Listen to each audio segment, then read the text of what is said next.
Mi nombre es Cecilia Ferrer y soy coordinadora de las estaciones de bibliotecas públicas de la Gran Biblioteca Pública de Lima. Les damos la más cordial bienvenida al programa de literatura peruana, ciclo de conferencias magistrales que se transmiten en vivo todos los lunes, miércoles y viernes de 7 a 8:30 de la noche vía Facebook Live de la Biblioteca Nacional del Perú. En el presente bloque temático, que se denomina Literatura y Surgimiento de la Nación, siglo XIX, es un gusto, es un placer contar con la participación de Mariana Libertad Suárez, a quien a continuación vamos a presentar. Mariana Libertad Suárez, natural de Caracas, Venezuela, nació en 1974, es diplomada en estudios postdoctorales por la Facultad de Ciencias Económicas y Sociales de la Universidad Central de Venezuela. También es doctora en Filología Hispánica en el año 2002 y doctora en Ciencias de la Información en el año 2012 por la Universidad Complutense de Madrid. Como profesora e investigadora de la Universidad Simón Bolívar, se dedicó al estudio del pensamiento feminista y la literatura latinoamericana escrita por mujeres. Actualmente, Mariana se desempeña como profesora del Departamento de Humanidades de la Pontificia Universidad Católica del Perú. Mariana ha publicado una serie de artículos académicos y algunos libros como autora única en torno a la escritura de mujeres, entre los que destacan Sin cadenas ni misterios, representaciones y autorrepresentaciones de la intelectual venezolana, años 1936-1948. Este libro recibió el Premio Internacional de Ensayo Mariano Picón Salas en el año 2008. También ha publicado La loca inconfirmable, Apropiaciones feministas de Manuela Sáenz, Premio Literario Casa de las Américas, categoría Estudios sobre la Mujer en el año 2014. Y además ha publicado Emancipadas, Feminismo e Hispanismo frente a la Guerra de Independencia Sudamericana, mención honrosa de la Cuarta Bienal de Ensayo COPE Internacional 2016. Con el libro Éramos Muchas, obtuvo una mención honrosa en el género ensayo del 10º Certamen Internacional de Literatura Sor Juana Inés de la Cruz. Sin más que decir, Mariana Libertad Suárez a continuación presentará la conferencia titulada Sacerdotisas del Sentimiento, escritoras peruanas del siglo XIX. Adelante, Mariana. Gracias. Bueno, gracias a mi amiga Cecilia Ferrer. Mariátegui, es un placer reencontrarnos en este espacio. Gracias a Cristel, a la biblioteca, Edson, Rosa y a todos los que han hecho posible que estemos aquí hoy, ¿no? Bien, este es un trabajo en el que me voy a centrar, es decir, podríamos hablar de muchas otras autoras, pero me voy a centrar en dos autoras que figuran particularmente en las últimas 2 décadas del siglo XIX, ¿no? Digamos que a inicios de la Guerra del Pacífico y ganan visibilidad y luminosidad en la posguerra. Son además dos autoras que tuvieron que salir de Perú justo después de la Guerra del Pacífico. Ya les contaré un poco más de detalles cuando hablemos de las obras. Entonces son nombres que no se escuchan con tanta frecuencia como el de las mujeres ilustradas que llegaron a ser centrales. Bueno, Clorinda Mato fue central, fue recuperada desde el indigenismo, desde digamos, muy tempranamente o mucho antes que el resto de las autoras. Y luego el trabajo posterior de investigación de autoras como Francesca de Negri, como Marcel Velázquez, ¿no? Hizo o le dieron visibilidad algunas otras escritoras de esta generación. Sin embargo, Carolina Freire y Margarita Praxedés Muñoz siempre han estado como un poco menos, o han sido un poco menos estudiadas, quizás por el momento histórico en el que escriben, ¿no? Entonces, aunque vamos a hacer referencia a toda esta generación de mujeres ilustradas, bueno, a muchos nombres de mujeres escritoras que escribieron, publicaron y circularon, digamos, en el espacio público y se hicieron visibles en el campo literario peruano en el siglo XIX, nos vamos a centrar en una obra de cada una de estas autoras, ¿no? Hacia el final de la charla. Bien, una de las cosas que creo necesario aclarar es de dónde sale el título de mi conferencia, ¿no? Lo tomo de un texto de Carolina Freire. Ella decía en su periódico, ya les voy a hablar de este proyecto que lleva a cabo durante un tiempo con Juana Manuela Gorriti, luego lo asume sola, ¿no? En el álbum, pero esta es la segunda etapa que se desarrolla en Bolivia. Ella dice, en el primer número, ¿no? Cuando reaparece el álbum, dice, Plutarco decía, no niegas a la mujer el estudio de la ciencia fundadas en la razón y en el método. Filosofía, ciencias y artes, cuanto instruye y deleita, apartan de ella otros entretenimientos peligrosos. Y esto en los tiempos antiguos, hoy la evolución, hoy la evolución de las sociedades le señala un camino donde poner el pie. Pueden brotar flores, le indica un puesto en el festín del saber humano. Y por qué no, su misión, aunque distinta a la del hombre, no es gloriosa y significativa. No es la sacerdotisa del sentimiento la que enciende el fuego sagrado de la fe, de la verdad y de la razón en las generaciones. Con este texto, al igual que en muchas otras manifestaciones de su prosa conceptual, Carolina Freire Jaimes reproduce esta división dicotómica de la dimensión no material del ser humano y dice, a los varones de la especie les corresponde la razón y a las mujeres nos corresponde la emoción. Eso sí, tenemos que reivindicar el hecho de que seamos las encargadas de gestionar y de educar sentimentalmente a la familia, ¿no? Digamos que ella, desde sus publicaciones, desde su prosa conceptual, reafirma esa dicotomía que ubica a la mujer en un lugar de fragilidad, ajeno al pensamiento. De hecho, en algún momento, como ya comentaremos más adelante, se manifiesta públicamente en contra de la participación política de las mujeres.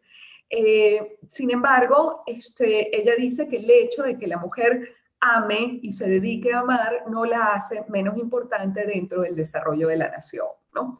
Luego vamos a ver que esto es bastante menos simple dentro de su escritura, o es un planteamiento que no es tan unidimensional como parece a simple vista, ¿no? Bien. Es importante que nos centremos un ratito en los antecedentes. Hay un antecedente importante a este momento en el que publican Carolina Freire Jaimes y Margarita Praxedés Muñoz, y son las veladas literarias. Juana Manuela Gorriti, esta escritora argentina que se residencia en Lima durante muchísimo tiempo, organiza una serie de reuniones dentro de su casa. Iba a decir cerca donde están ustedes, creyendo que estamos en la Biblioteca Nacional. Estamos cada uno en algún lugar del Perú, ¿no? Pero cerca de la sede de la Biblioteca Nacional, por el Jirón Camaná, estaba la casa de Juana Manuela Gorriti, donde ella reunía a un grupo importante de intelectuales que discutían acerca de la situación política, del conflicto, de los conflictos políticos y militares que vivía el Perú, donde se compartían textos literarios, donde había diálogo, debate, música, discusión. Y esta estrategia utilizada por Juana Manuela Gorriti fue una estrategia sumamente interesante. Digo estrategia porque creo que el fin último, dado el comportamiento de Gorriti a lo largo de toda su vida y de su historia, creo que la finalidad última era la inclusión de la mujer dentro del campo cultural y del campo literario. Entonces su estrategia fue organizar las veladas y logró algo que no se ve en ningún otro país latinoamericano en esa época, y es que cohesionó el movimiento de escritoras de mujeres ilustradas más que de escritoras, ¿no? Es algo que no podemos ver, por ejemplo, en la literatura venezolana, si bien existieron la Sociedad Armonía, la Sociedad Alegría, en la ciudad de Coro, si bien había mujeres dramaturgas que eventualmente se reunían en Caracas, en el siglo XIX no se comprendía a las mujeres ilustradas, no se les veía como un colectivo que tuviera algo que decir. En cambio, en Perú se logra, en Lima en particular, se logra ese efecto gracias a la intervención, bueno, a muchas otras cosas, pero gracias a la intervención de Juana Manuela Gorriti, quien consigue reunir físicamente a estas mujeres para que compartan sus textos y sus ideas frente a intelectuales de la talla de Ricardo Palma, por ejemplo, ¿no? Mujeres que además, como ya vamos a ver, sus intervenciones dentro de las veladas eran reseñadas y referidas en la prensa nacional, ¿no? Entonces logra tres cosas con las veladas literarias. En principio, que las mujeres ilustradas se atrevieran a escribir y a socializar sus textos. Lo segundo, que se unieran y que se representaran públicamente como grupo, se presentaran, tuvieran una imagen colectiva. Y finalmente, que lograran intercambiar con la intelectualidad que tenía un lugar más central dentro del país, ¿no? Dice Graciela Baticuore, desde su origen, las veladas pueden ser pensadas a través de dos instancias diversas y complementarias en las que tienen lugar. Por una parte, la práctica concreta de la tertulia semanal reúne en casa de una escritora extranjera y famosa a un núcleo heterogéneo de escritores y escritoras americanas, en compañía del periodismo. Por otra, la noticia del evento proyecta hacia afuera del recinto las reflexiones del círculo, atrayéndole un público virtual, los lectores y las lectoras de los diarios limeños de mayor circulación. Entonces se logra este efecto y, por supuesto, los nombres de Clorinda Mato de Torner, Teresa González de Fanning, eventualmente de la misma Carolina Freire, antes de su desencuentro con Gorriti, van a tener alguna visibilidad que no hubieran logrado de no haberse dado estas reuniones, ¿no? En físico. Bien, hay un libro magistral fundamental para el estudio de la literatura peruana decimonónica, que es El abanico y la cigarrera, de Francesca de Negri. Ahí se estudia con mucho detenimiento a este grupo de mujeres ilustradas, ¿no? Dice Francesca en su libro, en este contexto puede decirse que al mezclar juegos infantiles, conversaciones de asuntos familiares y discusiones intelectuales de alto vuelo, las veladas se convirtieron en un espacio en donde el lenguaje privado, usado dentro de la familia, y el lenguaje público, el discurso académico, fueron ambos hablados y experimentados juntos. El hecho de que fuera al interior de una casa, pero que tuviera proyección, les permitió a las mujeres intervenir públicamente, porque no estaba permitido que una mujer se exhibiera, menos una mujer de bien, ¿no? Si nosotros nos fijamos, a excepción de Gorriti, que tenía una suerte de un salvoconducto por ser extranjera, todas estas son mujeres que conservan su apellido de casadas, que hablan en favor de la familia, que están intentando no ser atacadas ni cuestionadas por el hecho de haberse atrevido a escribir, ¿no? Vemos que Teresa González de Fanning, Mercedes Cabello de Carbonera, ¿no? Todas utilizan ese de tranquilizador, a excepción de Gorriti, que es una figura absolutamente disonante, pero bueno, por el hecho de ser extranjera, tenía como un margen de libertad un poco mayor que las otras, ¿no? Entonces, claro, no salen físicamente del hogar, no se les puede cuestionar que estén circulando por el espacio público, pero desarrollan una estrategia que les permite generar esa visibilidad, ¿no? Bien. En el año 79, como todos sabemos, comienza el conflicto de la Guerra del Pacífico y ocurren varias cosas que son importantes de comentar, ¿no? En general, en las guerras, estaba conversando de eso hace unas horas, porque dicto un seminario, es más bien como un círculo de lectura en el que hablamos de autoras de la primera mitad del siglo XX, y justo expuse esta idea hablando de la Primera y la Segunda Guerra Mundial, ¿no? Pero ocurre normalmente en los movimientos bélicos. Los hombres se van a la guerra, las ciudades, el hogar, digamos, los espacios urbanos se convierten en espacios homosociales, solo va a haber mujeres, con lo cual los roles, las actividades que se distribuían entre hombres y mujeres, ahora van a ser distribuidas entre distintos perfiles y grupos de mujeres, ¿no?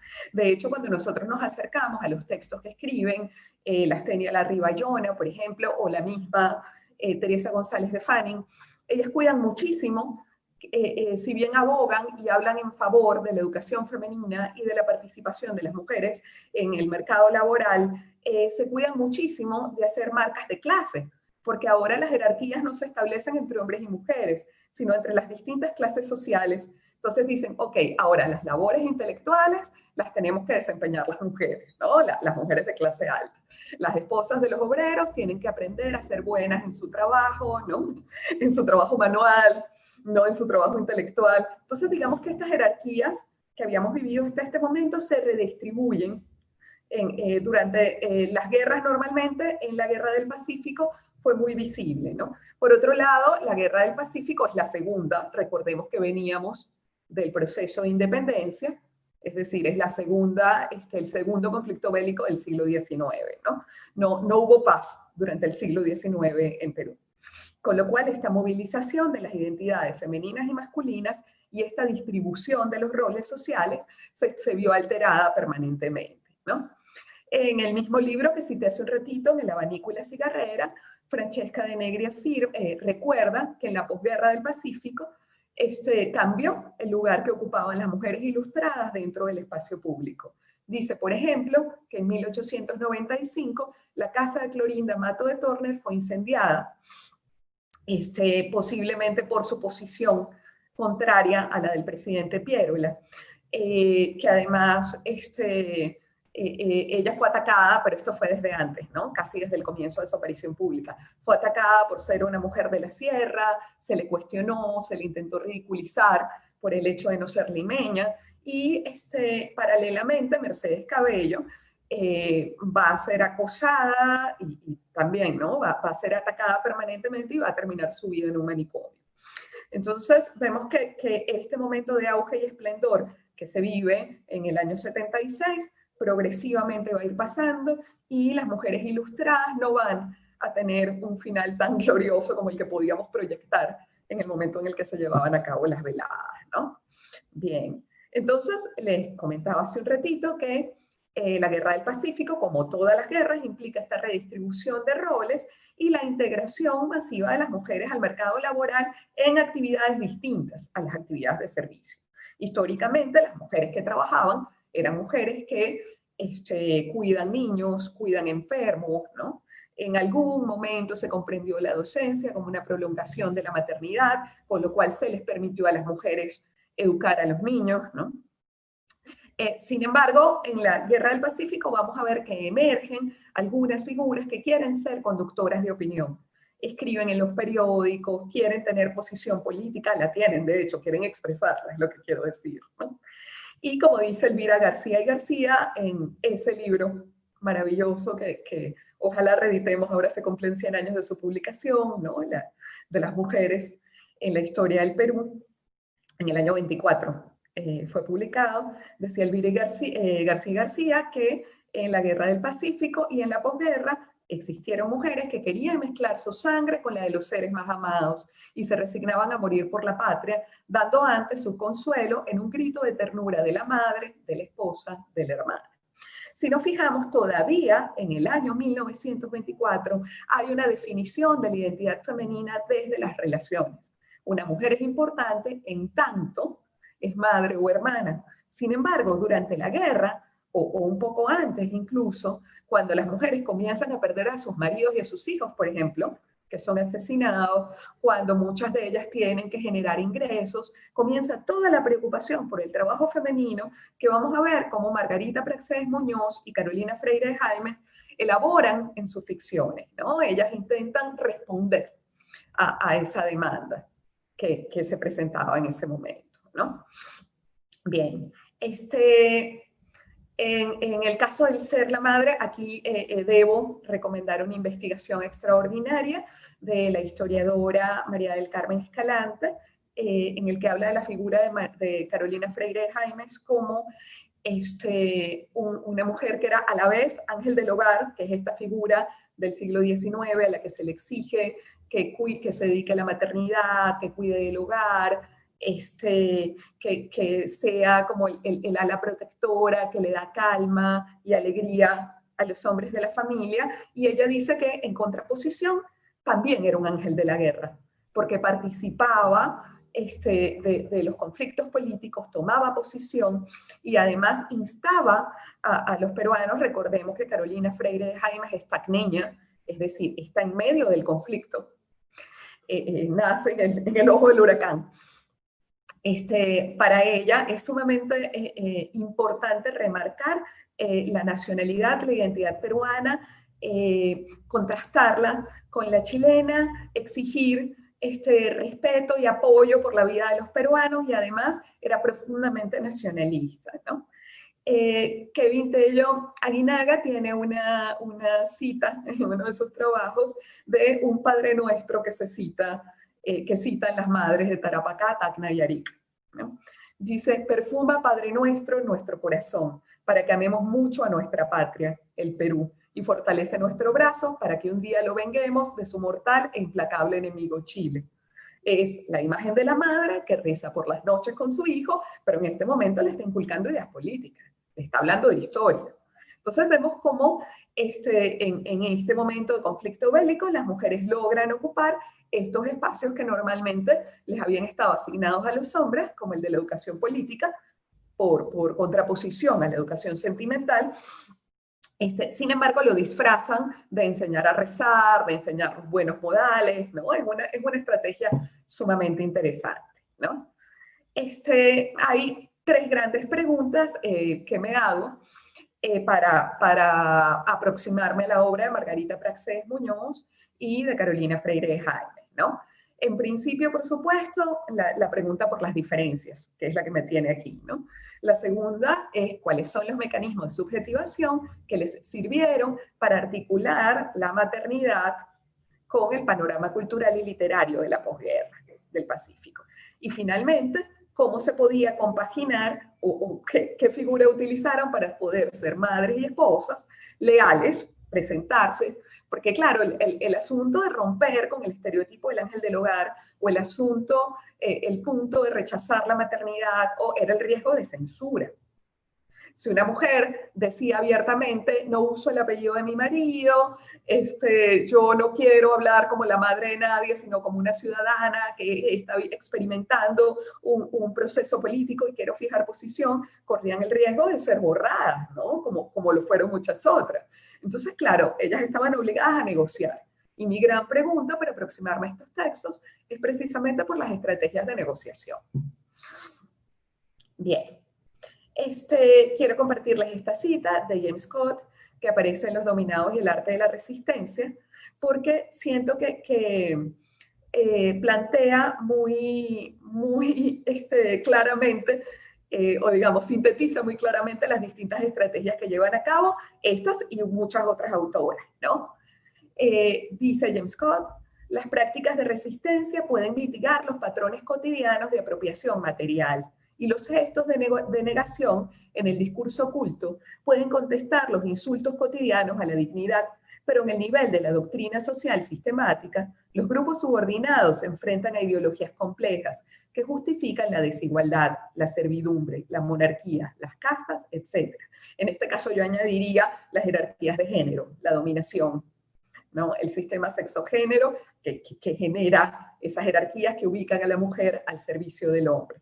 En este nivel, la resistencia requiere de una réplica más compleja, una réplica que vaya más allá de las prácticas fragmentarias. En otros términos, quizá mejores, la resistencia contra la dominación ideológica requiere una contraideología, una negación que ofrecerá realmente una forma normativa central al conjunto de prácticas de resistencia inventadas por los grupos subordinados en defensa propia, ¿no? Entonces, hay, digamos, unos significantes nodales a partir de los cuales estas dos mujeres y muchas otras van a generar una serie de prácticas, las van a anclar y las van a justificar. Y a partir de ello van a poder levantar la voz y desdecir en muchas ocasiones el lugar que les había estado asignado a las mujeres hasta ese momento, ¿no? El lugar que se les asignaba. Además, es un momento propicio e ideal para generar o para proponer estas nuevas subjetividades dentro de la literatura, porque estamos en un proceso de refundación nacional.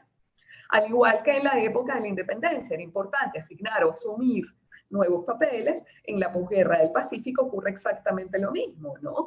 Estamos refundándonos, nos estamos repensando como nación, estamos redefiniendo identidades nacionales. Bueno, vamos a ver cómo logramos que la mujer deje de ser lo que hasta ese momento había sido, ¿no?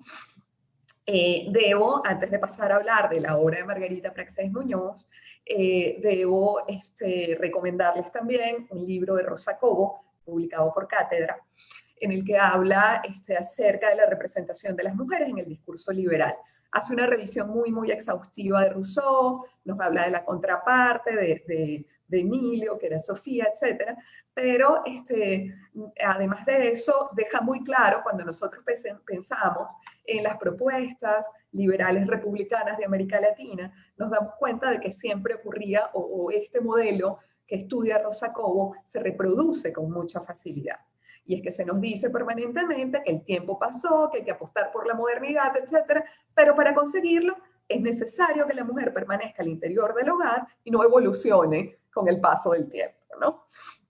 Entonces, hablamos de un contrato social y de la modernización del pensamiento, de la secularización de la sociedad para los hombres. A las mujeres se les asigna la educación sentimental, el cuidado de los hijos y eventualmente la reproducción de este discurso para generar nuevas ciudadanías, ¿no? Entonces, esto es interesante porque el discurso contraideológico de estas mujeres, en principio puede parecer, bueno, en el caso de Carolina Freire, va a parecer eventualmente conservador, porque ella no está de acuerdo con muchos de los cambios que se proponen. En el caso de Margarita Praxedis Muñoz, va a parecer absolutamente desobediente, pero como ella es comteana de inicio a fin, como ya vamos a ver en el análisis de su discurso, nos va a parecer que ellas se están anclando como en tradiciones intelectuales más amplias y distintas a las del feminismo, ¿no? Ciertamente lo están haciendo, pero porque necesitan una plataforma a partir de la cual justificar esas acciones sin parecer que están negando el proyecto nacional que rige, ¿no? Ya vimos lo que les pasó y bueno, podemos seguir enumerando mujeres, a Clorinda Mato, a Mercedes Cabello, a María Jesús Alvarado. Podríamos hablar de todas las mujeres que tuvieron finales no tan felices por estos enfrentamientos políticos directos, ¿no? Bien, Margarita Praxedis Muñoz sí es limeña, se cría, se educa en una tradición liberal, es la primera mujer que entra a la Universidad de San Marcos y se gradúa con una tesis titulada Unidad de la materia o identidad sustancial de los reinos inorgánico y orgánico. Creía profundamente en las propuestas de Augusto Comte y las utilizaba no para hablar de la menor capacidad que podía tener eventualmente el cerebro femenino, no para hablar de la distribución de los roles ni para darle justificaciones biológicas a la exclusión, sino todo lo contrario, ¿no? Para decir que las mujeres, hay antecedentes de esto. En Brasil, por ejemplo, está Nícia Floresta, ¿no? Había muchas mujeres que habían estado negociando con este discurso positivista para justificar su presencia en el campo intelectual y para justificar su invasión, digamos, usando los términos de cómo fue recibida, del campo literario, ¿no? El asumir o el desempeñar funciones que debían corresponderle a los hombres naturalmente, ¿no? Dice, eso no es natural nada, ¿no? Y por eso opta por la educación científica de la mujer. En el momento en el que ella publica esta obra, está el Congreso de Pedagogía en España, en el que está Emilia Pardo Bazán, por ejemplo, argumentando a favor de que las mujeres puedan estudiar medicina, puedan estudiar carreras científicas y mostrando que no hay ningún determinismo biológico que impida que eso se lleve a cabo, ¿no? Bien. La evolución de Paulina es yo creo que es la proyección o la representación de una estrategia grandiosa. Nosotros sabemos que históricamente a las mujeres se les permitió más pronunciarse por medio de unos formatos que de otros, ¿no? Por ejemplo, en el siglo XIX, en las primeras décadas, era muy feo que una mujer escribiera novelas, por ejemplo, ¿no? Podía escribir en prensa, pero no cualquier cosa. La poesía siempre le estuvo como un poquito más permitida, porque a la mujer siempre se le autorizó a sentir, y la poesía se comprendía no como un producto del todo intelectual, sino como un producto de las emociones, ¿no? Bien, las cartas eran siempre que fueran supervisadas, las cartas podían ser perfectamente un género desarrollado por una mujer, ¿no? ¿Qué hace Margarita Praxedes Muñoz? Escribe una novela epistolar en la que simula que un personaje escribe una carta y termina siendo un ensayo en el que expone las ideas de Augusto Comte. Es genial. Paulina le escribe a su amiga Estela en un momento determinado y le dice, te voy a contar los presupuestos de esta doctrina y te vas a quedar maravillada. Ahora, Margarita Praxedes Muñoz hace su tesis que le dedica a Mercedes Cabello de Carbonera, por cierto, estudia en San Marcos, etcétera, pero ella ve que no se puede titular. Y en plena posguerra del Pacífico se residencia en Chile. Es una herejía casi imperdonable, ¿no? Y es donde estudia. En su novela, La evolución de Paulina, ella justifica que Paulina se vaya de Perú. Claro, Paulina se va a Colombia, no a Chile. La que se va a Chile es Margarita Praxedes Muñoz. Sin embargo, vemos cómo utiliza la ficción narrativa para argumentar, ¿no? Para justificar su propia existencia y para justificar que ella se haya atrevido a marcharse, seguir estudiando, etcétera, ¿no? Dice, al presentar hoy al público los principios de la escuela positiva con el repaje de la novela, hemos creído cumplir un deber social a la vez que satisfacer una necesidad moral.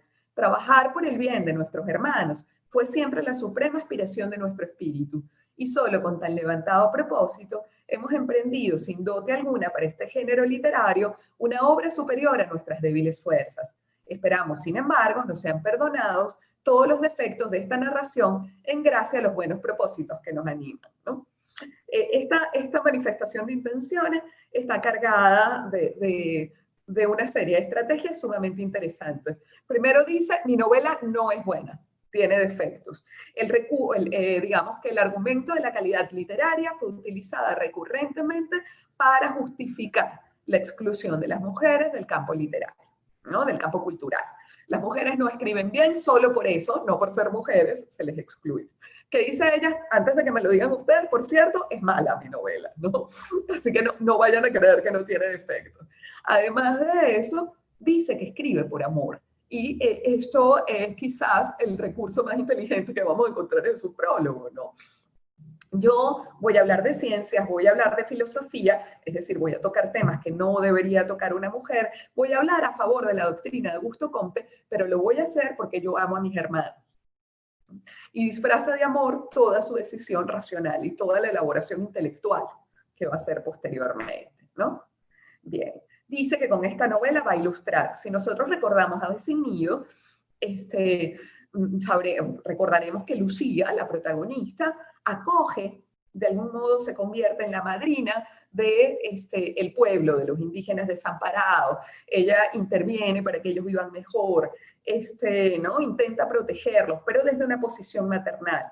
Paulina dice sí, es maternal, pero ella apuesta por la formación y por la educación, ¿no?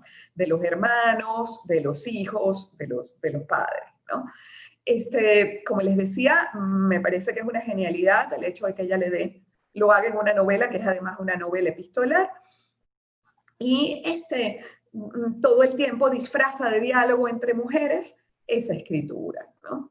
Bien, todo el primer capítulo de la evolución de Paulina está dedicado a demostrar que la tristeza, el dolor y el amor maternal hicieron que ella huyera. Paulina se va a Colombia, como dije antes, que ella se fuera del país. Claro, es sumamente delicado que esta mujer se haya ido a vivir al país enemigo, ¿no? Y ella tiene que explicar por qué lo hizo. Y toda esta primera parte está Paulina mostrando que ella sufría muchísimo, que ella es maternal, que ella le dolía ver a los peruanos sufrir y que por eso se había marchado, ¿no? en este fragmento lo dice muy claramente. Y te admiras de mi llanto. ¿Qué puedo hacer sino llorar y llorar inconsolable? Ya que nosotras, las mujeres, no solo no tenemos el derecho a ser oídas por los políticos de nuestro país, pero ni aún siquiera se nos permite emitir privadamente nuestra opinión. Y en efecto, al hablar así, identificábame yo con el duelo de mi patria y parecíame que él era el factor más poderoso de mis penas. Bien, entonces, ¿qué ocurre? Ella siente, no sé si lo siente, pero dice sentirlo, porque ese es uno de los argumentos que descalificaban también la participación política de las mujeres. Le dicen, ella está diciendo, como soy mujer, soy moralmente superior, soy buena, noble, sentimental. ¿No? Hasta ahí estamos muy bien, porque ese era el argumento para decir, entonces no debes participar en política. Pero ¿qué es lo que dice Paulina, este personaje construido por Margarita Praxedes Muñoz? Dice, bueno, pero soy tan buena que yo quiero aconsejar a los políticos cómo acabar con la guerra, o qué podemos hacer. Y establece un paralelismo, que es otro elemento que ya se apropia para resignificarlo, entre la patria vencida y la mujer silenciada. Recordemos que la relación mujer-patria, o mujer-madre, mujer-tierra, es también una estrategia muy común, o utilizada muy comúnmente para negarles a las mujeres la participación política. No eres un ser humano racional, con intereses, con posición ideológica, sino que eres una gran alegoría.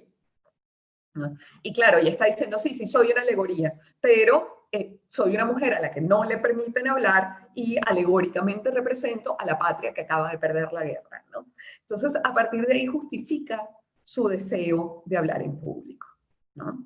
Bien, permanentemente superpone el afecto y la razón y por supuesto tiene que construir una historia de amor, porque si no, no es una novela escrita por una mujer, sino va a ser permanentemente censurada y cuestionada, ¿no? Entonces, ¿qué es lo que hace Paulina? Se enamora de un hombre, es exactamente el anverso al amor cortés, ¿no?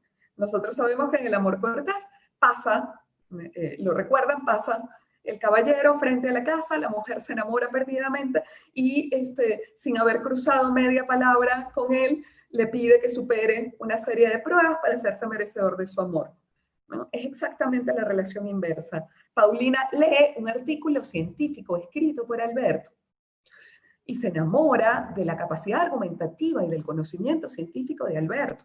Se vuelve loca por un hombre que no conoce, ciertamente, pero por un hombre de quien solamente conoce sus propuestas científicas. Con lo cual es todo lo contrario a esta mujer que muere de amor por el atractivo físico, ¿no? Se le acerca, se enamora de él perdidamente y se lo cuenta a su amiga Estela, ¿no? Dice, por todos lados veía a ese hombre superior que con su mágica palabra habíase apoderado de todo mi ser. Mi calenturienta imaginación le daba el aspecto, la actitud y la fisonomía que se me antojaba encontrar bella, pero con aquella belleza ideal. Resulta que Alberto no es bello, pero ella se enamora perdidamente de él. Y digamos que responde con esto a ese estereotipo de la frivolidad femenina que circulaba muchísimo en ese momento en prensa, ¿no? Bien. Y por contraste, representa también a las mujeres colombianas y dice, estas mujeres son casi tan ilustradas como los hombres. Ese momento, porque ella cuando se separa de Alberto, se pone muy triste, es cuando decide marcharse a Colombia, y es sumamente interesante ese momento, porque es cuando ella alega que las diferencias entre hombres y mujeres, vuelvo a la propuesta de Nicia Floresta, la escritora brasileña, que también habla de bueno, se hace llamar Nicia Floresta Augusta, porque precisamente por Comte, para rendir un homenaje a Augusto Comte. Nuevamente, Margarita Praxedes Muñoz representa el conocimiento como la única vía de superación y de salvación. Entonces dice, las mujeres colombianas sostienen una conversación sobre cualquier ramo del saber porque son casi tan ilustradas como los hombres. El casi es importante para que no se sienta amenazado a nadie, ¿no?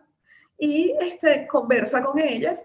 En ese momento de la novela le dice a Estela, te quiero contar lo que he aprendido, y la novela toma un tono completamente ensayístico prácticamente hacia el final, ¿no?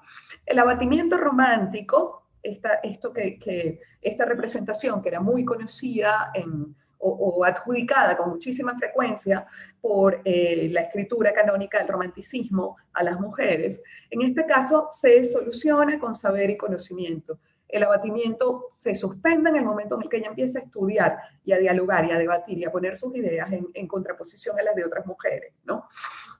La alianza entre mujeres se da a partir de la racionalidad. Otra vez, no vemos esta separación de la mujer buena y la mala, del romanticismo, que se enfrentan, ¿no? Sino que estas mujeres van a ser aliadas y van a ser aliadas porque conocen, estudian juntas, porque piensan los problemas juntas. Entonces, es una forma de conexión prácticamente inédita dentro de la literatura canónica de ese momento, ¿no? Y esto le permite, además, expresarse, el hecho de que todo esto se lleve a cabo en Colombia, toda esta acción, le permite de algún modo expresarse sin rechazar del todo, sin hacer un enfrentamiento tan abierto, sin enfrentarse tan abiertamente a las exigencias sociales dirigidas a las peruanas, ¿no? Bien. Finalmente, en el último apartado de la novela,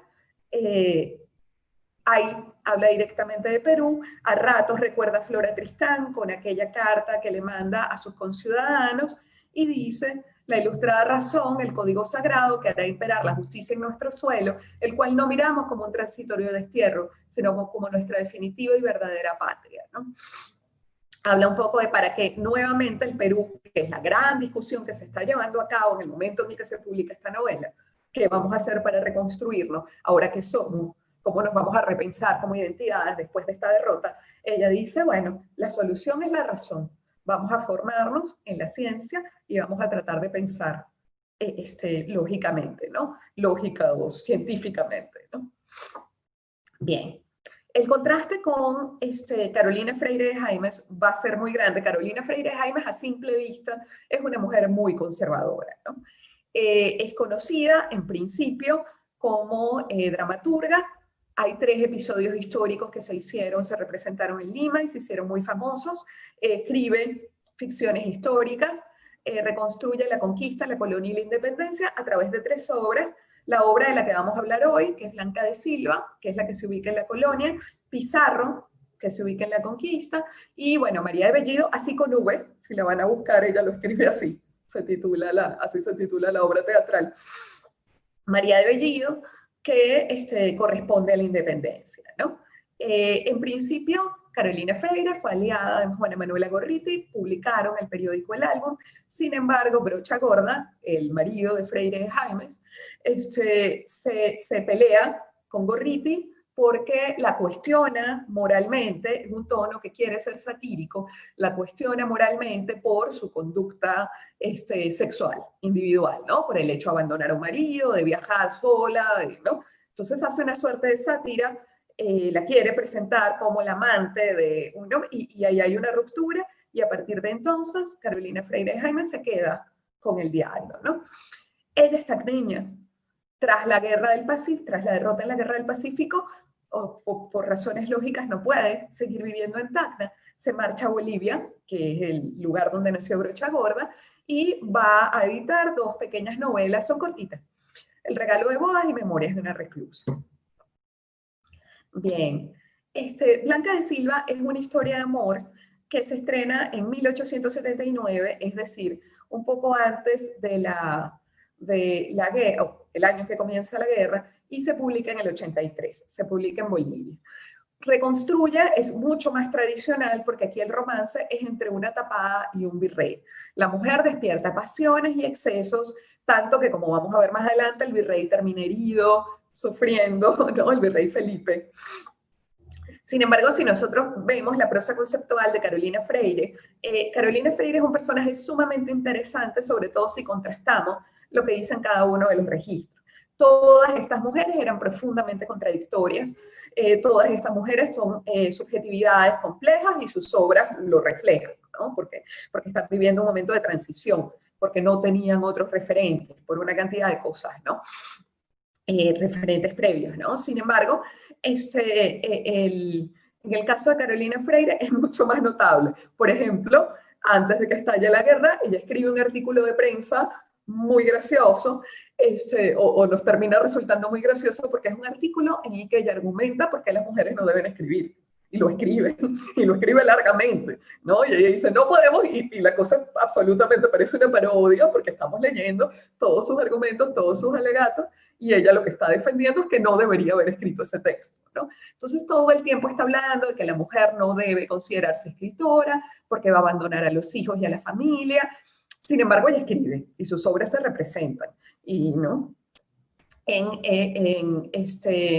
En el álbum, dice en uno de los artículos, las cualidades predominantes de nuestro sexo son la espontaneidad y el sentimiento, como la razón y la reflexión son las del sexo masculino. Pertenece, pues, a la mujer, más que el estudio de la moral filosófica, más que la presunción reformadora, el cultivo de las bellas artes, la conquista moral del mundo por medio de la pasión, ¿no? Es más o menos una idea como la primera, es una idea que ella repite recurrentemente. Sin embargo, en Blanca de Silva, nosotros vemos cómo el virrey pierde la cabeza, ¿no? Y cómo el padre de Blanca es completamente visceral y apasionado, ¿no? Blanca tiene un manejo de sus emociones muchísimo más cercano a esta propuesta de racionalidad ideal de Carolina Freire que los personajes masculinos de la obra. Bien, si leemos al virrey, ella sabe que están en riesgo cuando ella le está contando en un momento determinado que aunque estén enamorados no se puede casar con él porque ella le debe obediencia a su padre, y el virrey le dice, mi vida, no revuelvas en la herida el puñal con que me hieres, te lo juro por mi amor, lucho en vano con el hado, soy amante encadenado a las leyes del honor. Y ella le responde, pues del honor en el ara y en sacrificio cercano, ya de mi padre la mano la antorcha nupcial prepara. A otro enlazarme a morir, ¿tú enlazarte? ¿No? Le pregunta el virrey. No comprendo. Dios mío, es tan horrendo lo que acabas de decir. Calla, por Dios, contesta Blanca, ruido y. Puse a Justina, a su aliada, ¿no?, en acecho. Es ella, ¿no? Entra Justina y le explica que el padre se ha ido. Dejó su lecho, tu madre nada más vi. Huye, Felipe, mi madre. Una palabra, le pide Felipe, no oíste. Resiste, Blanca, resiste al mandato de tu padre. Este conflicto, que parece muy ligero, es sumamente interesante, en principio porque Blanca es la que está actuando con apego a la racionalidad. Mientras que el virrey, que es el protagonista, que es un hombre virtuoso, que merece ser amado, así se le representa dentro de la obra, el virrey termina siendo mucho más apasionado, más desgarrado y con menos control de sus emociones. Carolina Freire va a mostrar un apego a la tradición un poco en la onda de Amalia Puga de Lozada, la que va a mostrar posteriormente Angélica Palma, ¿no? Varias escritoras peruanas lo hacen, muestran este perfil o esta tendencia hispanofílica precisamente porque la identidad republicana o de la mujer republicana no les resultaba atractiva o convincente, ¿no? Entonces, de algún modo dicen, cuando en un trabajo sobre Amalia Puga, que publiqué hace un tiempo ya, lo estaba presentando, ¿no? Se llama Emancipadas el libro, lo estaba presentando públicamente y alguien me dijo, Amalia Puga huye hacia atrás, ¿no? Huye de este modelo de feminidad que se le está presentando hacia atrás. Me pareció divertida la imagen y creo que aplica muy bien a lo que representa Carolina Freire de Jaime en Blanca de Silva. Para escapar de las exigencias contemporáneas, se va hacia la colonia y se aferra, ¿no? Y lo muestra como el lugar. Y muestra una masculinidad un poco rara en la de este rey, en la de este virrey. Sin embargo, es un ser absolutamente amable. Blanca se enamora, ¿no? Pasan varias cosas. Blanca siente un deseo sexual que hace explícito dentro de la obra. Sin embargo, eso no de ningún modo perjudica su virtud. Ahí ya vemos que se están subvirtiendo nuevamente algunos códigos, ¿no? Blanca se tiembla, sufre todas las conmociones físicas y espirituales que nos imaginamos, y no por eso es cuestionada moralmente. Al contrario, es una protagonista de la que siempre se va a repetir que es honorable, ¿no? Recordemos además que en la colonia la honorabilidad de la mujer arrastraba consigo la de toda la familia. Si el honor de alguna mujer era cuestionado el honor de todo su entorno, ¿no? Y entonces Blanca termina por entrar en conflicto con la imagen que representa Carolina Freire de Jaime en sus otros textos. En sus otros textos, ella permanentemente, en su prosa conceptual, muchas veces dice que la mujer tiene que estar al servicio del hombre, que no debe votar, que no debe pronunciarse públicamente, y construye un personaje que hace exactamente lo contrario, que además no le hace caso a su padre, que se enamora perdidamente de quien no debe, etcétera, etcétera, ¿no? Y por otra parte, hay un contraste entre este conflicto y el régimen sentimental de toda la colonia. En esa colonia la gente se va de fiesta, la pasa muy bien, ¿no? Vemos que es un ambiente festivo. Tiene, como decía hace un ratito, esta misma postura hispanofílica que vamos a ver en otras escritoras peruanas anteriores y posteriores, ¿no? Bien, el virrey mismo, cuando se descubre amando, es el personaje. Claro que esto está muy asociado al romanticismo, sin embargo está publicado en el año 83.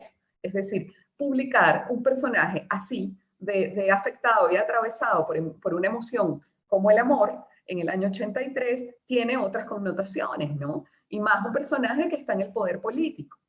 El virrey se cuestiona, eso sí, ¿no? Dice, jamás pensé que este amor, por un ángel inspirado, sirviera al mundo menguado de burla y mofa o furor. La sangre en mis venas arde, me estremezco en mi impotencia, dejar campear la insolencia de aquella turba cobarde. El final de esta reflexión es lo más interesante. Cuando dice, como mísero mortal, diste rienda al sentimiento. Amar tú como otros cientos, como aman todos. ¿Qué tal? Está cuestionándose el hecho de ser un hombre que ama, ¿no? Y así lo refleja Carolina Freire, aunque en todos sus textos ha dicho, o en muchos, ya vamos a ver un ejemplo de su prosa conceptual en el que no, aunque en muchos de sus textos ha dicho que los varones son racionales y las mujeres emocionales. Bien, este es el fragmento que aparece en la segunda época del álbum, en Bolivia. Es el tercer, de hecho, la tercera entrega. Ella está escribiendo en su columna que se llama Revista de la Semana acerca de relaciones amorosas, ¿no? Y dice, basta recorrer la historia de todos los siglos. Las mujeres, a fuerza de seducción, modificaron las costumbres desordenadas de los antiguos galos, que desdeñaban y huían del trato y la familiaridad femeninas. Hércules, que creyó someter a su imperio a las 50 hijas de Tespio, se vio obligado a hilar a los pies de Onfala. Sansón fue menos fuerte que Dalila. Helena, con su belleza y con su prestigio, fue causa de la memorable guerra de Troya. Cleopatra, perder a Antonio la mitad hizo, ¿no? Perder a Antonio la mitad del imperio del mundo. La mujer respecto del hombre lo puede todo. Ellos no se dan cuenta de esta debilidad propia, sui generis, que vanidad o presunción suele colocar un velo de oro sobre los ojos del hombre más mérito, pero no quiero que nos perdamos en digresiones sin importancia. Yo os contaré otra vez anécdotas muy chistosas al respecto. Entonces vuelve con el poder de la afectividad y de la emoción. Y lo interesante de este texto, que creo que sí vemos a esta mujer reflejada en Blanca de Silva, lo interesante de esta publicación es que nos está diciendo, uno, que la seducción no tiene por qué ser inmoral.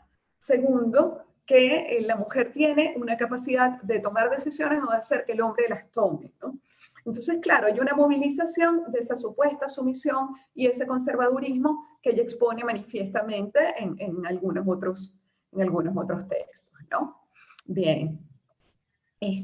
Finalmente, Freire consigue conceptualizar las diferencias de género e idealizar las pasiones, y en ese mismo momento ubica todas estas emociones como el amor, etcétera, por encima de la racionalidad. Con lo cual, lo que queda en entredicho es cuál es el sujeto intelectual ideal. Si la que siente actúa de manera más coherente, más sólida y más apegada a la moral que el que piensa, ¿a quién le debería corresponder escribir, educar, etcétera, etcétera, ¿no? Sería como la gran pregunta que le haríamos a los textos de Freire. Bien.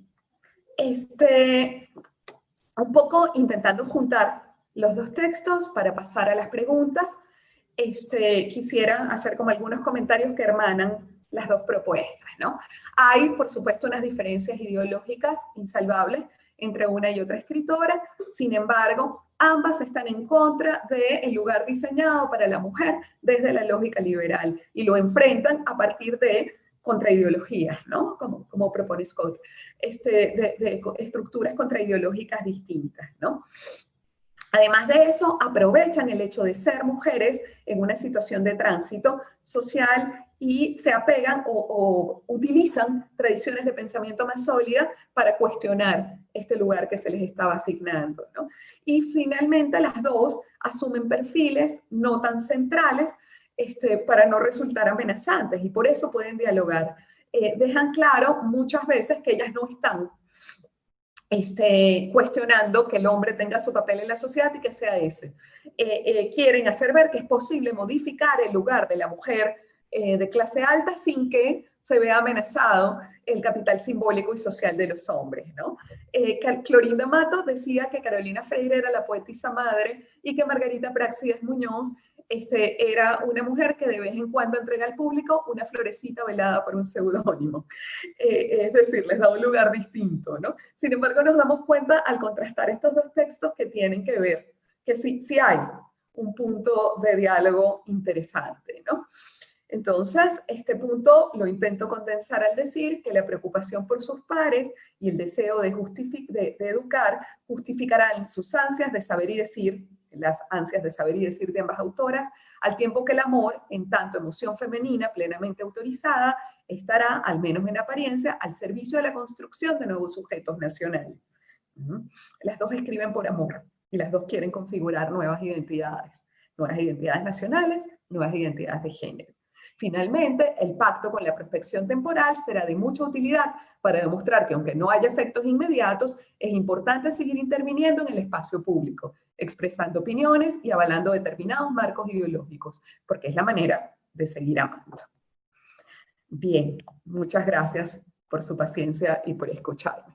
Sí, Mariana, muchísimas gracias por tan excelente conferencia y habernos traído nuevamente a la luz a estas dos escritoras, a Carolina Freire y a Margarita Práxedes. Efectivamente tenemos varias preguntas del público que procedo a formularte. La primera pregunta, ¿era Gorriti quien mencionaba en sus veladas la importancia de la educación para las mujeres? Lo hacían todas, pero creo que o sea, digamos, si hay alguien que tuvo una visibilidad mayor por eso, fue Teresa González de Fanny. Tiene varios textos y hablaba mucho, de hecho, ella funda un liceo, al poco tiempo que muere su esposo, funda el Liceo Fanny, y se preocupa muchísimo por la educación femenina, aunque era una preocupación general, como vemos Carolina Freire dice también, que es necesaria la educación para acompañar al marido y a los hijos. Margarita Práxedes Muñoz dice que para construir una nueva nación, es decir, todas tenían sus argumentos, pero dentro de las veladas, los textos de Teresa González de Fanning estaban particularmente orientados hacia el problema de la educación, ¿no? De la educación de las mujeres. Una siguiente pregunta. La voz de Paulina, de Margarita Práxedes Muñoz, de la novela de Margarita Práxedes Muñoz, nunca llega a los líderes varones de la época. Nunca llegó a los líderes varones de la época. No, en la ficción es la pregunta, ¿no? Si Paulina logra hablar, no. Paulina solo habla con Estela. Y yo creo que esto es muy interesante como recurso, porque precisamente se ve que ella no está, es decir, no está vulnerando ni el código de comunicarse entre mujeres, ni el hecho de escribir desde el espacio privado, es decir, hay una supuesta obediencia que es lo que permite que ella exprese todas estas cosas, ¿no? Entonces Paulina, la historia cierra cuando ella llega a Colombia, hace todas estas amigas con las que se dedica a hablar de filosofía y de ciencia, y a partir de ahí ya no tiene mal de amores, y bueno, no logran, pero es la promesa, el cierre de la novela, es la promesa a Estela de que van a intentar desarrollar la filosofía positiva en el Perú para que tengamos un país más justo y más equilibrado, ¿no? Una siguiente pregunta. ¿Alguien ha llevado al cine o a la televisión alguno de los libros de las autoras que estás mencionando? Creo que no he tenido noticias y creo que sería maravilloso. Sería una idea estupenda. No he sabido que haya adaptaciones al medio audiovisual de ninguna, ¿no? Una siguiente pregunta. ¿Era de predominancia o característica que las mujeres escriban relatos de romances en esos tiempos? Les estaba permitido, ¿no? El asunto, hay dos libros maravillosos que hablan sobre eso. Uno es de Paulette Silva y otro de Graciela Batticuore, que hablan del lugar de la mujer lectora, de la construcción de las lectorías femeninas en el siglo XIX. En principio, leer siempre fue más fácil que escribir. Escribir era sumamente caro cuando se comenzó a hacer, ¿no? Y muchas veces se les educaba a las mujeres, pero era importante que leyeran bajo supervisión. En los dos textos está muy claro, tanto en la investigación de Paulette como en la de Graciela, está muy claro que es necesario que lean bajo supervisión, porque las mujeres, y recuerden que hay incluso novelas europeas como Madame Bovary, que hablan del peligro de que una mujer lea sola, ¿no?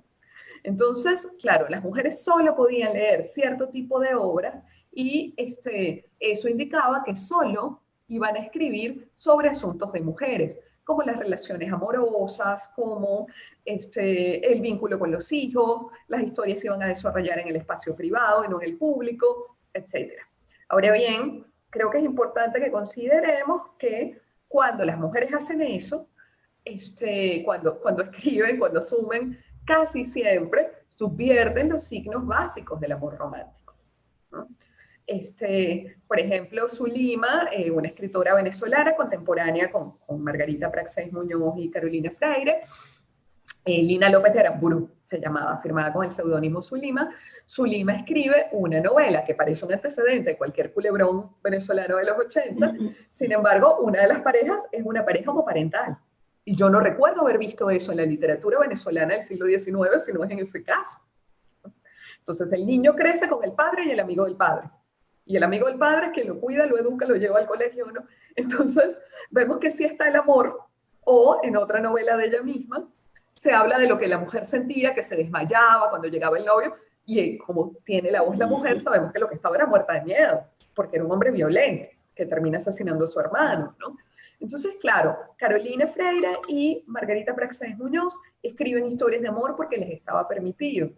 Pero, como les decía hace un ratito, se enamoraban de otro modo. Dicen otras cosas respecto al amor, ¿no? La pulsión sexual, la pasión que siente Blanca de Silva, que además está permitida dentro de la historia, resemantiza el amor romántico y ciertos símbolos y ciertos signos que son representados en la obra.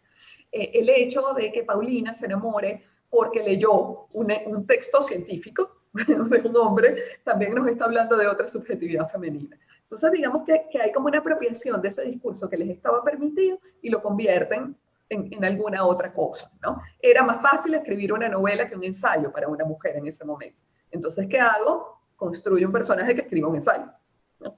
Entonces, tiene que enamorarse la mujer porque si no van a decir que es peligrosa. La soltería hasta finales del siglo XIX, me atrevo a decir que hasta las primeras décadas del XX, era terriblemente peligrosa, ¿no? Una mujer soltera andaba por el mundo de su cuenta y eso era peligrosísimo. Entonces, Paulina no se puede permitir. Además, viajó sola, es decir, estaba transgrediendo muchas cosas. Entonces, ¿qué hace? Sí se enamora, y se enamora profundamente, pero claro, se enamora de las ideas científicas. Entonces, está este proceso de reescritura, ¿no? O de inversión de códigos, aunque se tome la misma anécdota. Sí, una siguiente pregunta. ¿Se puede decir que las mujeres siempre han estado en los momentos más importantes? Bueno, en el asunto de estar, de hecho, ella, Carolina Freire, escribe explícitamente un texto acerca de la participación de la mujer en la guerra, ¿no? El asunto, más que estar, creo que es un asunto de visibilidad, ¿no? Entonces, se visibiliza mucho más la salud para una mujer en ese momento, en los que, por supuesto, el espacio público se convirtió en, como decía al comienzo, en un espacio homosocial por problemas de guerra, ¿no? Eso pasa en Perú a lo largo del siglo XIX, porque tenemos la guerra de independencia y luego tenemos la guerra del Pacífico. Son dos momentos en los que los hombres están en el campo de batalla y las mujeres deben quedarse en casa y asumir posiciones y labores, y ahí se hace más visible, ¿no? En todo caso, ambas escritoras desdicen que la única finalidad de la mujer sea la ética, el cuidado, ¿no? Que la dimensión ética de la mujer esté supeditada al cuidado. No solo se trata de proteger a los hijos, construyen personajes que hacen cosas por sí mismas y que van más allá de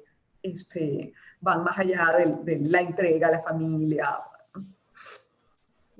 Sí, una siguiente pregunta. ¿Qué recepción tuvieron los textos de ambas escritoras? ¿Hubo una instancia crítica? Esto es muy chévere, la pregunta me gusta, porque en un momento determinado a Carolina Freire, cuando ella escribe en prensa durante la guerra, hay quien la cuestiona, ¿no? Siendo una mujer que defendía el hecho de que las mujeres solo sentían, etc., hay quien le dice, ¿qué hace usted hablando de política? ¿No? Y ella aparece, es decir, sí hubo cuestionamientos, por eso yo creo que también desarrollan también estas estrategias. ¿Qué hace usted hablando de política? Y ella dice, lo que pasa es que soy madre. Y las madres tenemos que hablar de política, ¿no? Ella cuenta además que ella escribe con los hijos hablándole y moviéndose, ¿no? Siempre está hablando de su maternidad como algo asociado directamente a su escritura. Margarita Prexez Muñoz pasó un poco más por debajo de cuerda, es decir, fue mucho menos reseñada, también porque publica fuera de Perú. Sin embargo, yo creo que un indicador muy interesante a propósito de la pregunta es que no hay recepción. El hecho de que se silencie, que la crítica, los manuales de literatura, etcétera, la pasen por alto, es un gesto muy claro de que no era un discurso complaciente, ¿no? Hay una siguiente pregunta. ¿Podríamos decir que estas dos autoras construyeron la identidad feminista del siglo XIX?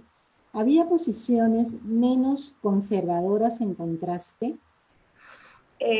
Ellas tuvieron posiciones, pero el feminismo de ningún lugar, pero en este momento estamos hablando del Perú del 19, no era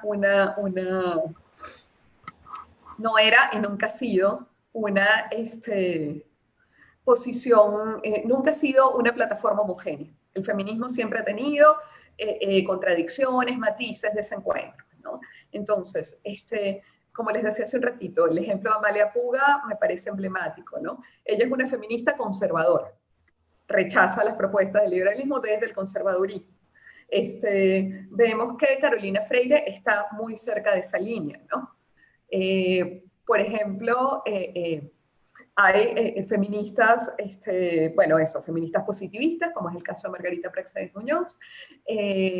El discurso de Flora Tristán, por ejemplo, del feminismo socialista de Flora Tristán, también estaba en circulación en ese momento. Entonces, hay matices, sí hay figuras, ¿no? Más y menos conservadoras.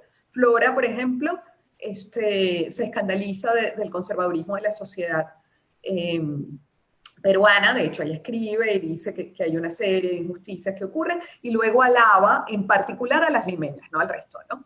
Y también habla de la mariscala, es decir, habla de otras feminidades que también circulaban. Entonces, incluso desde el registro que hacen las mismas escritoras peruanas del 19, vemos que hay contrastes, diferencias, matices.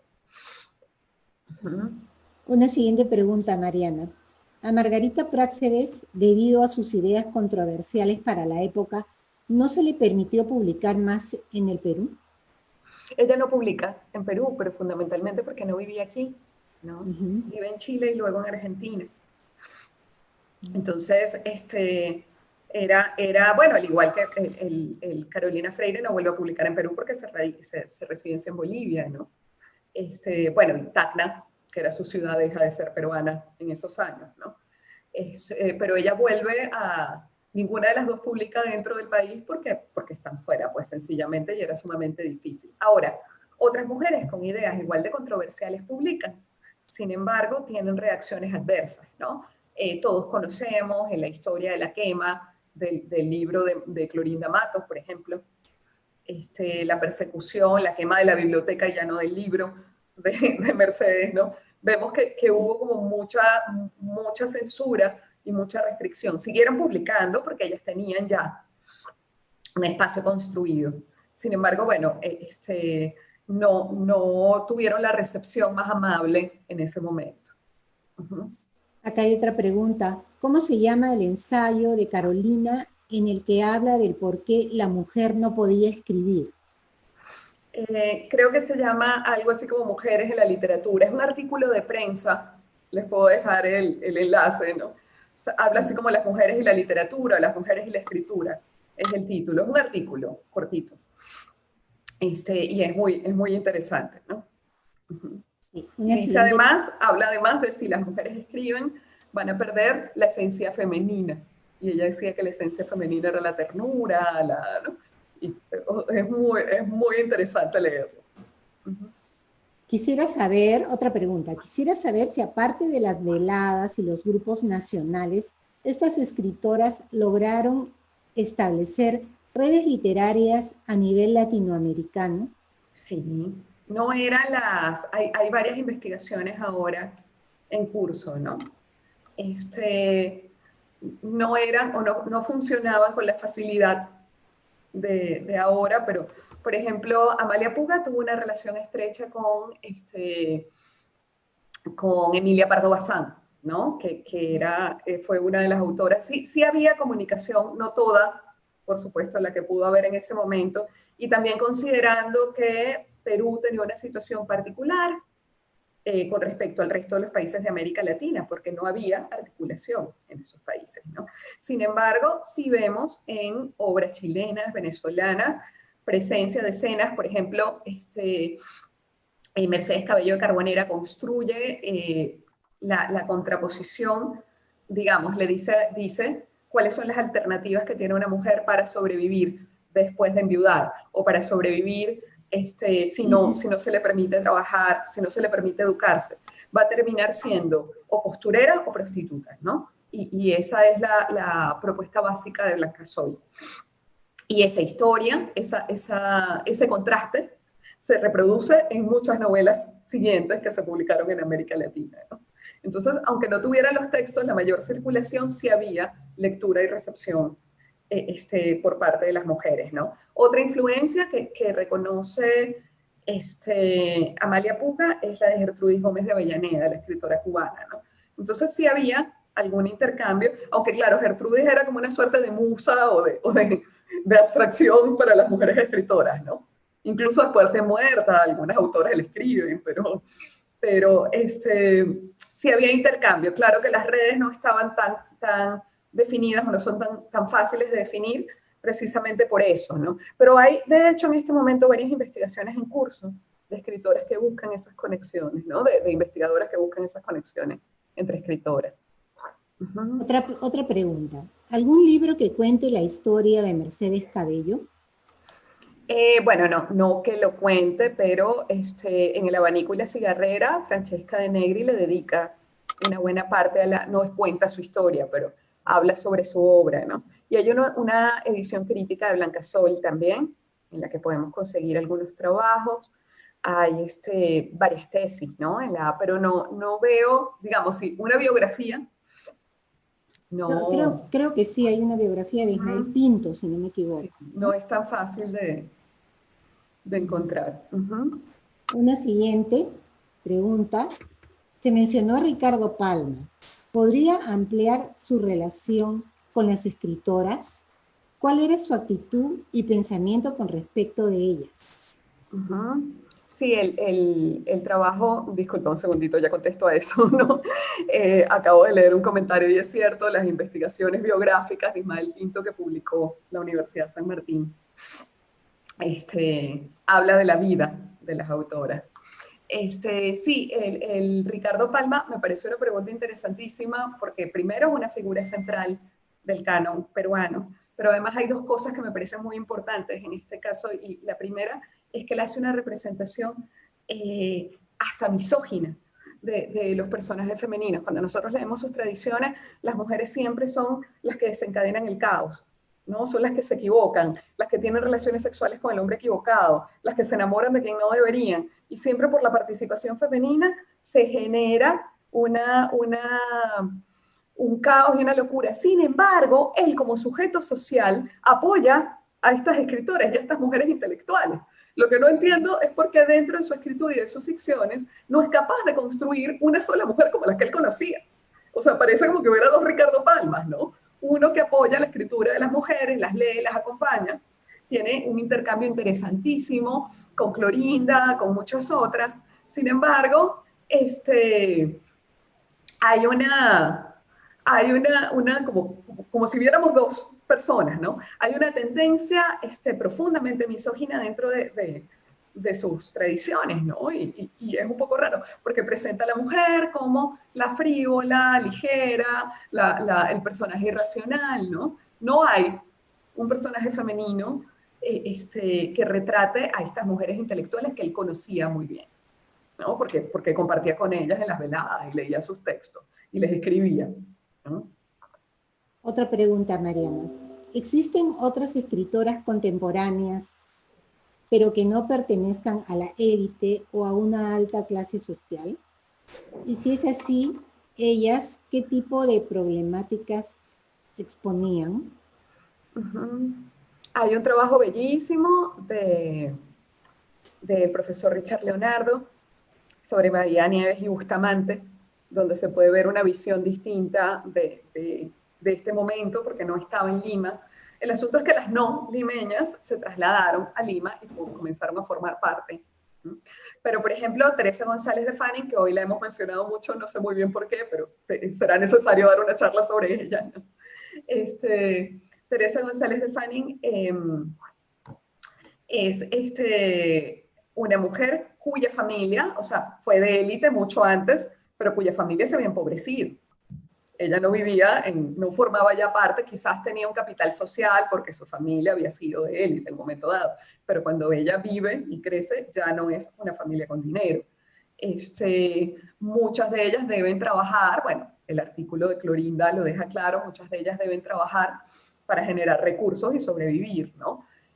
Ahora, creo que un contrapunto interesante es María Nieves y Bustamante, y bueno, Amalia Puga, porque ella primero es cajamarquina y luego se va de Perú, ¿no?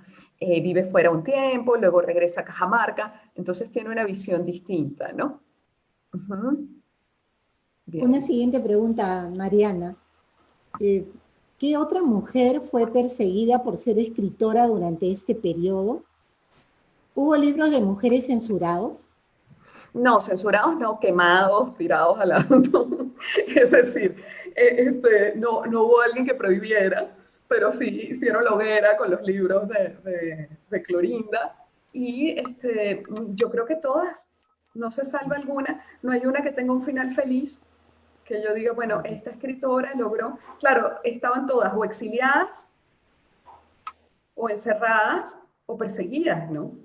Digamos, no hubo una que terminara en paz dentro del Perú. Las que terminaron en paz era porque estaban exiliadas. Una siguiente pregunta. ¿Cómo han sido recibidas estas autoras en las antologías y o construcciones del canon literario peruano en el siglo XIX y actualmente? Bueno, creo que la respuesta es tras las investigaciones, como mencionaba hace un ratito, de gente muy seria que se ha dedicado a este trabajo de recuperación, las investigaciones de Marcel Velázquez, de Francesca de Negri, o de gente que ha hecho trabajos más contemporáneos, como Inaí Morales, etcétera. En este momento hay mucha visibilidad, o mucha más visibilidad de la que había hace unos pocos años, ¿no? Pero realmente esto comienza a finales de los 90. Hay un periodo grande, es decir, las autoras del siglo XIX fueron silenciadas durante muchísimo tiempo, menos Clorinda, que tuvo una recuperación no por mujer, sino por indigenista. Clorinda tenía el movimiento indigenista, quienes reivindicaban la literatura indigenista, logran poner a Clorinda en el centro del discurso. Hay algo que a mí siempre me pareció muy particular e interesante, y es que la Biblioteca Ayacucho, que fue este proyecto de organizar y sistematizar,